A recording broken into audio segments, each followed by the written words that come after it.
দিয়েছিলেন, সে কথা জানলে আপনার কলিজা ফেটে যাবে, আপনি আপনার চোখের পানি ধরে রাখতে পারবেন না।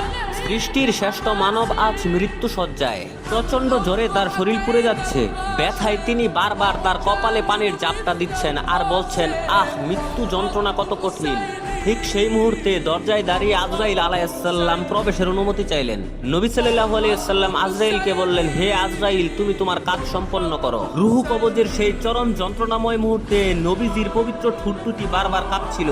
আয়েশা রাদিয়াল্লাহু তাআলা আনহু কানে কান পেতে শুনলেন, নিজের জীবনের শেষ রক্তবিন্দু দিয়ে নবী সাল্লাল্লাহু আলাইহি ওয়াসাল্লাম আর্তনাদ করে বলছেন, উম্মতি উম্মতি, অর্থাৎ শেষ নিঃশ্বাসের সময় পর্যন্ত তিনি নিজের কথা ভাবেননি, ভেবেছেন শুধু আপনার আর আমার মতো গুনাহগার উম্মতের কথা। যে নবীর মৃত্যুর যন্ত্রণার মাঝে আমাদের জন্য অঝরে কেঁদেছেন, সেই দয়ালু নবীর জন্য আমরা কি আমাদের জীবন দিতে পারবো? যদি আপনি জীবন দিতে প্রস্তুত থাকেন তবে কমেন্টে গর্বের সাথে লিখুন আই লাভ মোহাম্মদ এবং চ্যানেলটি সাবস্ক্রাইব করে দেখিয়ে দিন নবীর পাওয়ার।